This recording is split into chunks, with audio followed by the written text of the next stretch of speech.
Pessoal, agora a gente vai aproveitar os princípios físicos, os conceitos que a gente apresentou anteriormente, tá?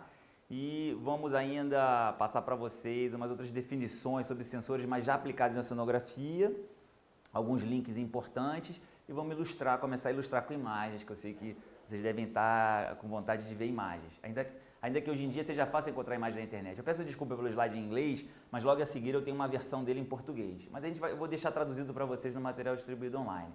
A gente procura aqui resumir a classe de sensor, o tipo de equipamento e a quantidade ou parâmetro observado primariamente e a partir dele quais são as variáveis derivadas. Esse slide foi feito pelo professor Ian Robinson na Inglaterra, tá?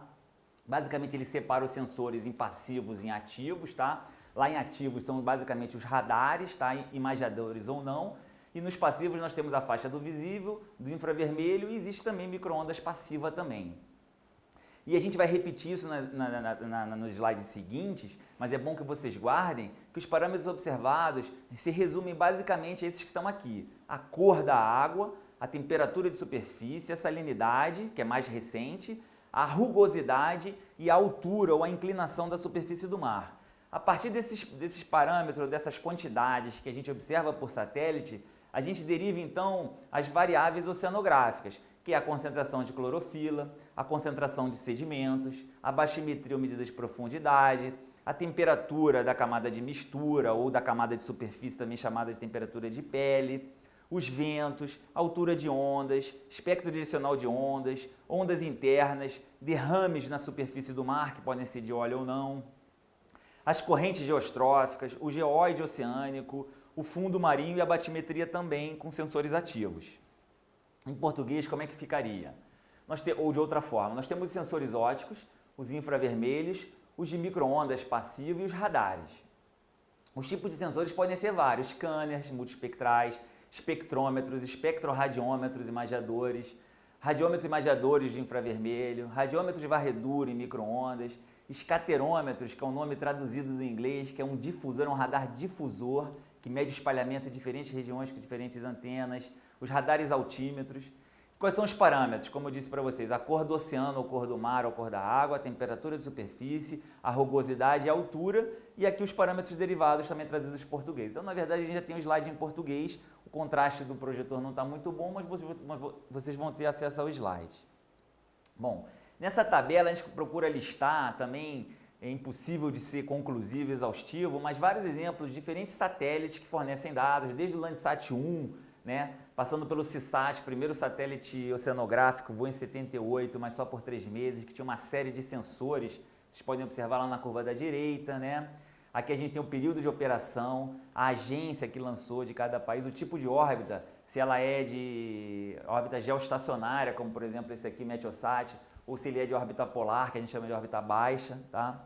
Os satélites SPOT, o ERSA europeu, Topex Poseidon, Radarsat canadense, a Deus, que é japonês, o Sistar tinha o sensor Swift, o 30 voando até hoje, o escaterômetro QuickScat, o Jason 1 e 2, continuação do Topex Poseidon, o Envisat, que parou de funcionar no ano passado, o satélite europeu, tinha uma série de sensores importantes para a oceanografia, como vocês podem ver aqui à direita, desde o radar de abertura sintética, medida de temperatura no infravermelho e cor do oceano, o Aqua, que tem o MODES a bordo, né? O METOP 1, o METOP 2 mais recentes, que carregam a bordo o sensor AVHRR, o sensor oceanográfico talvez mais antigo, que permite a gente estimar a temperatura da superfície do mar, desde os satélites da série NOAA, tá? E uma série de outros também. Então aqui é só uma outra figura de espectro eletromagnético, eu tenho certeza que vocês já viram várias, né? Posicionando, né, por faixa do espectro os tipos de sensores de cor, de infravermelho, de radiometria de micro-ondas, os radares, e aqui também à direita as janelas atmosféricas. Bom, os sensores de infravermelho termal, né, do inglês Thermal Infrared, como eu falei para vocês, o AVHRR é que tem a série mais antiga, tá? Então a gente tem a série temporal, que é importante para estudos climáticos, desde 81, tá? E ele começou com a VHRR, depois a VHRR2, a VHRR3. Tem um sensor europeu similar ao VHRR, que é o ATSR, que voa nos satélites ERSA e no Envisat. O satélite MODES, né, o sensor MODES a bordo dos satélites Terra e Aqua, tá? Que tem resoluções já um pouco melhoradas, resoluções espaciais um pouco melhoradas em relação aos sensores anteriores, continua voando até hoje. O Civiri, que está a bordo do geoestacionário europeu Meteosat, de segunda geração. E aqui também para apresentar para vocês as bandas ou frequências rotineiramente utilizadas por radares de abertura sintética em oceanografia, mas deve servir para outras áreas de aplicação também. Que diferente do comprimento de onda, a gente conhece mais os radares pelas bandas L, S, C, X, KU e K, sendo que os radares oceanográficos geralmente operam na banda C, onde a gente permite extrair com maior facilidade parâmetros de interesse, como ondas, ventos de superfície e derrames de óleo sobre o mar, tá? Mas existem outras bandas de interesse também. A banda X, que é bem próxima da banda C, também tem potencial alto. E a banda KU a gente usa mais para telemetria, né? Por exemplo, a televisão, antena de televisão por satélite é banda KU, só para dar um exemplo. Exemplos de radiômetros de micro-ondas. Então, uma série muito antiga que aborda o satélite de defesa norte-americano é o SSMI, SSMI, né? E a gente tem todas as informações, né, sobre o sensor e principalmente os tipos de dados que a gente pode obter, como por exemplo a velocidade do vento na superfície do mar. O TMI, né, que é o TRIN, que a gente chama, ele é um sensor imagiador, permite a gente obter a temperatura da superfície do mar, mas por micro-ondas e não na faixa do infravermelho termal, como rotineiramente a gente obtém com a VHRR, por exemplo, além de dados de vento, de vapor d'água e chuva. O MSR também, esse sensor também tem sido instalado em diferentes satélites, né? As últimas versões voavam a bordo do Aqua, tá? E é um sensor, uma missão de cooperação da Agência Espacial Japonesa com a americana. A gente também pode estimar a temperatura de superfície por micro-ondas e a velocidade do vento. E aqui a gente já tem um escaterômetro IND7 que também permite estimar o vetor vento, ou seja, velocidade e direção, além de temperatura também. Os radares altímetros, né, a gente mostrou um slide anterior na primeira parte da aula do altímetro Apex Poseidon, uma série bem longa, mas que parou de funcionar, mas prestou enormes serviços para a oceanografia. É interessante observar lá na coluna direita a acurácia da medida da altura de um satélite a cerca de 800 km de altitude ou mais, né, que ele, com 2, 3 centímetros. O JSON 1, né, que é o sucessor dele, também já tem uma acurácia ainda melhorada, continua a operação, e o JSON 2, esses dois estão em operação, também tem uma acurácia muito alta. Os satélites da série ERS tinham radares altímetros a bordo também, que era o radar altímetro, o RA, tá? Mas já pararam de funcionar, e o Envisat também parou de funcionar, que era o RA2, mas o Geosat também, que não funciona mais, tinha um altímetro, o sucessor do Geosat também, que está voando. E um radar altímetro, eles são muito importantes porque permitem a gente estimar as correntes de superfície geostróficas. Já os radares de abertura sintética são dados que têm uma utilização ainda um pouco limitada por problema de distribuição. Esses dados geralmente têm uma política de distribuição de dados comercial, o que limita o acesso ao público em geral.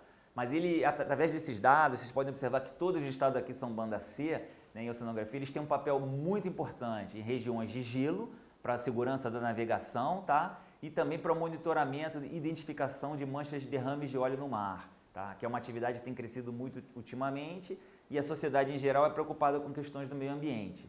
Então, além da banda, esses satélites também têm questão de polarização, o V quer dizer vertical, VV, e H quer dizer horizontal. Então, eles podem ter uma só polarização ou eles podem ter múltiplas polarizações também, aumentando o potencial de obtenção de informações a partir desses dados. Eles também têm diferentes ângulos de incidência, tá? Que também vai influenciar no tipo de aplicação que a gente pode fazer melhor ou pior, e faixas de varredura. Então a gente pode cobrir áreas menores ou maiores em menor tempo. Ele já não tem uma revisita diária, já é difícil, a não ser através de constelações, tá? Como a do Cosmos SkyMed.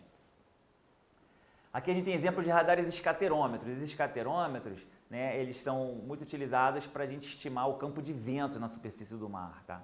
Então eles também têm polarização, funcionam em banda C ou banda KU, e eles têm modos de operação em feixes, tá? Que são antenas também, cobrem grandes áreas oceânicas e não conseguem ter uma resolução espacial tão alta, né? A melhor possível que se obtém com esses dados são de 25 km, mas para se medir o campo de ventos no oceano em escala global, elas são satisfatórias sim. A gente pode confiar nessas estimativas.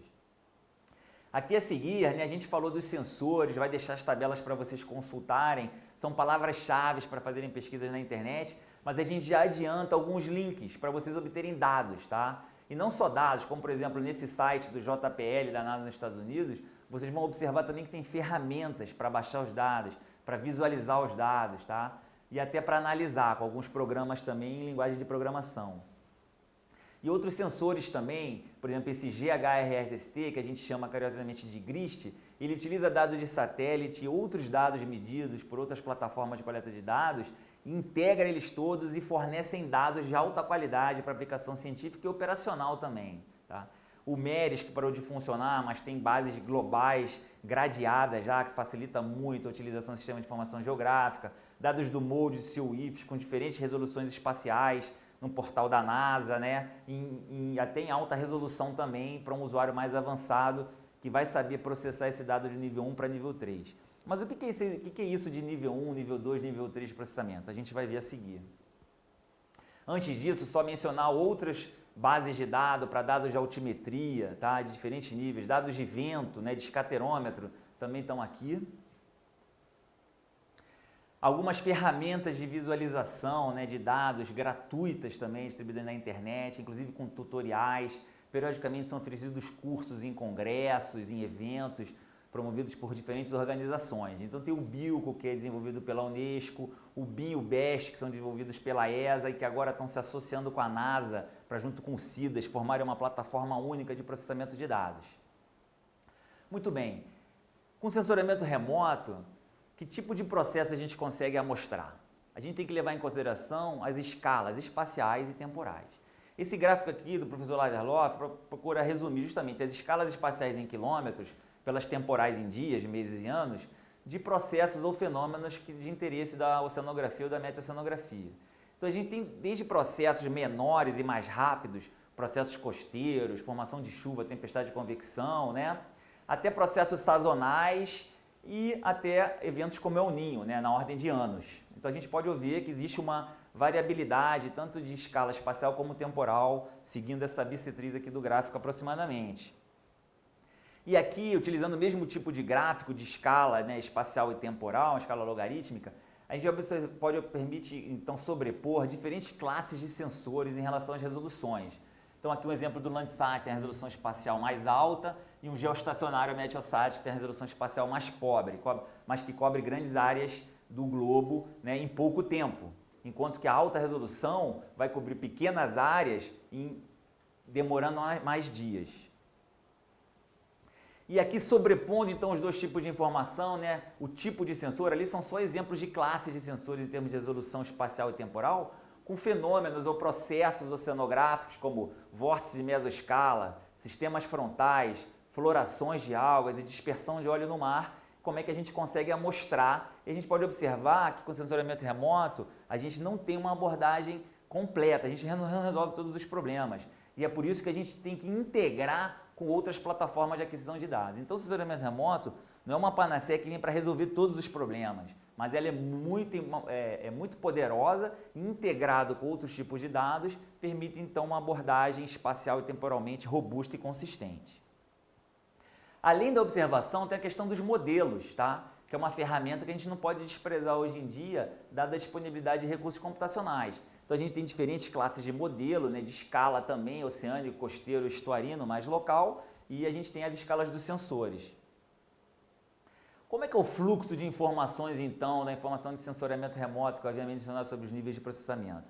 De uma maneira geral, esse processamento remoto como um todo, a gente tem o sensor, né, com uma série de itens, né, que são importantes, né, e cada sensor vai ter características diferentes, vão ter interferências indesejadas, como por exemplo da atmosfera, né, e o sinal do nosso alvo que vai estar dentro do campo de visada. Então a gente tem um dado bruto que é recebido no satélite, a gente precisa processar o sinal, né, que vai ser baseada também na conversão analógica e digital ao nível de detetores. Vão precisar conhecer a física da atmosfera para fazer a correção atmosférica. Conhecer os princípios físicos que regem a interação da radiação eletromagnética com a superfície do oceano, para a gente então poder estudar os processos de superfície, tá? No final, o que a gente quer? É transformar o dado bruto em informação, quais sejam estimativas, medidas de fenômenos oceanográficos. Bom, aqui uma ilustração, né, do campo angular, né, de visada do satélite, ele projetado na superfície do mar, e o que a gente chama de trajetória no solo, tá? O trajetória suborbital, e à medida que o satélite vai orbitando em torno da Terra, a gente vai formando uma imagem. Diferentes sensores, né? Aqui um slide do professor Robinson, do livro dele de 2010, bem recente. Diferentes sensores, diferentes satélites, diferentes órbitas permitem cobrir grandes áreas em pouco tempo ou áreas com muito detalhe, mas que demoram mais tempo. Então a gente tem sensores de varredura larga com 2.000 km ou varreduras menores que 200 km. E aqui, né, uma outra slide de mostrar as escalas de comprimento, a escala temporal e diferentes tipos de sensores, como por exemplo em A, a gente tem os radiômetros do tipo scanner num satélite geoestacionário, um outro scanner de varredura larga com média resolução em torno de 1 km numa órbita do tipo polar, um scanner com uma varredura estreita com resolução alta de 20 metros também em órbita polar, e o D pequenininho ali em cima à direita, uma amostragem vertical que não é scanner, por exemplo, o radar altímetro. Então ele é long track, é na trajetória suborbital, que nem a gente mostrou no slide anterior também em órbita polar. Ou seja, o conceito importante que a gente acredita que vocês tenham visto em aulas anteriores são os conceitos de resoluções: espacial, que tem a ver com o tamanho do pixel, espectral, que tem a ver com a largura da faixa, o número de bandas, a radiométrica, que tem a ver com a sensibilidade, como a gente converte os valores de radiância, vai poder discriminar alvos diferentes. Isso no oceano é muito importante, porque os sinais são caracteristicamente baixos em relação a alvos continentais. E a resolução temporal, de quanto em quanto tempo a gente consegue obter novas medidas sobre a mesma superfície do oceano. E no oceano, dado o caráter dinâmico dos fenômenos e processos, é uma característica muito importante. Então isso aqui é um cobertor curto. Se a gente prioriza a resolução espacial, a gente perde na temporal e vice-versa. E no oceano a gente precisa ter uma resolução espectral muito boa, não só com o número de bandas, com a largura de banda, para a gente poder encaixar as informações nas janelas atmosféricas e conseguir fazer uma correção atmosférica precisa, já que 90% do sinal que chega no satélite vem da atmosfera e não vem do oceano. A gente tem alguns exemplos, por exemplo, uma imagem bonita, íconos, alta resolução espacial sobre a região de Abrolhos, perto de Abrolhos, os bancos de Abrolhos, perto de Terra, que é o sul da Bahia. A gente tem Recife de Sebastião Gomes, a gente vai dar um zoom nele, né, já fazendo uma classificação baseada em dados medidos no campo, né, com radiometria de campo. E a gente tem aqui uma imagem belíssima, né, do oceano, consegue ver estrutura submersa, né, e emersa também com alta qualidade espectral. Uma imagem de média resolução do sensor CCD a bordo do Cibers, também da região do Nordeste do Brasil, delta do rio Parnaíba. A gente pode ver uma série de estruturas na retroterra, como no oceano também. E alta resolução temporal, né, que aí seria uma animação, um filme, que a gente pode ver, né, uma série temporal de mais de 10 anos de dados visível de cor do oceano, processados em concentração de clorofila, onde já pode observar a assinatura da pluma do Amazonas, retrofletindo em direção ao Atlântico tropical, né? Regiões de ressurgência na costa da África, da Mauritânia e Senegal, entre outros, né? E uma água oligotrófica pobre no interior do Oceano Atlântico tropical também. Aqui teria uma animação, né? E a gente pode ver, né, a evolução desses processos no tempo, né? Como a produtividade na costa da África aumenta, geralmente no segundo semestre do ano, e se propaga em direção ao continente sul-americano. Da mesma forma, a retroflexão da corrente norte do Brasil, ela é sazonal também e se dirige em direção ao africano. Existem trocas, então, interações na escala de bacia. Vamos ver se a gente disponibiliza a animação também para vocês. Bom, então, o que seria o nível de processamento de dados? Lembra do slide anterior que a gente saía do dado bruto e ia até a informação, né, que a gente estava desejando sobre a superfície do oceano? Então, o dado nível 0 é o dado bruto. Uma vez que a gente ingesta ele no nosso processador, a gente tem um dado nível 1, tá? Que ele tem, já é um dado que está calibrado, já foi convertido em radiância. Uma vez que a gente aplica a correção atmosférica, detecção de nuvens, por exemplo, que no nosso caso são informações indesejadas, a gente já chega no nível 1A e a gente já tem uma radiância emergente do mar e aplica então uma calibração geofísica e chega no nível 2. No nível 2 a gente já tem o parâmetro geofísico. O que é o parâmetro geofísico? Já é uma grandeza, já tem unidade, né? E a gente já pode utilizar numa série de estudos, de análise, desde a radiância normalizada, a reflexão de direcionamento remoto, ou mesmo a concentração de clorofila ou a temperatura da superfície do mar. Então no nível 2 a gente já tem o parâmetro geofísico calculado. O que viria a ser o nível 3? O nível 3 é quando a gente faz composições, mosaicos, tanto espaciais ou temporais. Então a gente vai ter que fazer médias, integrações. Existem diferentes abordagens para fazer isso. A mais simples é utilizar médias, né, medianas, pixel mais quente, entre outros.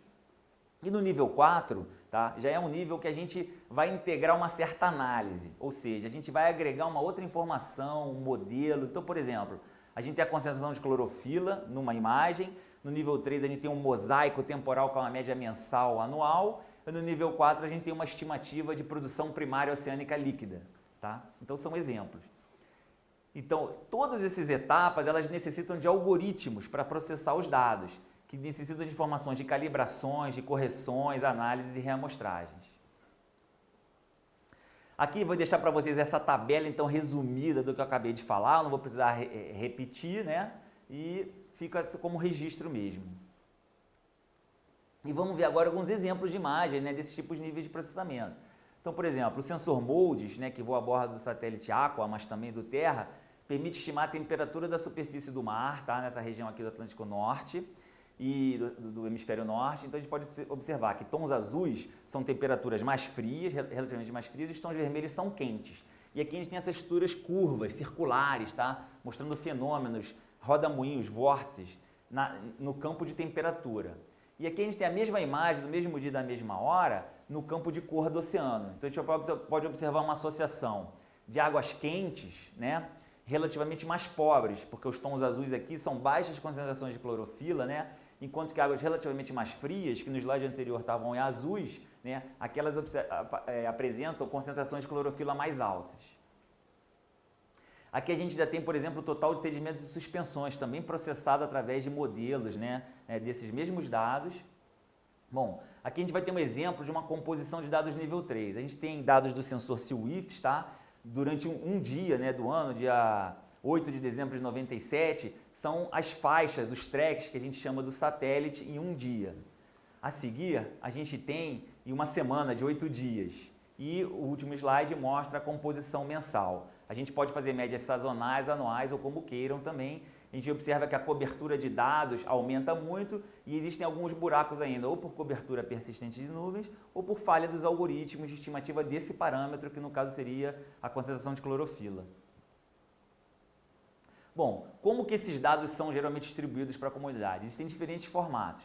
Na área de sonografia, os que são mais utilizados são HDF, que é o Hierarchical Data Format, tá? Se vocês quiserem aprender tudo sobre esse formato, tem o link aqui, mas que softwares de processamento utilizados pela comunidade, Sistema de Informação Geográfica, o IDL, o MATLAB processam bem, ou o NetCDF, que é muito utilizado pelos físicos, mas mais pela comunidade física, mas que também é utilizado na sonografia.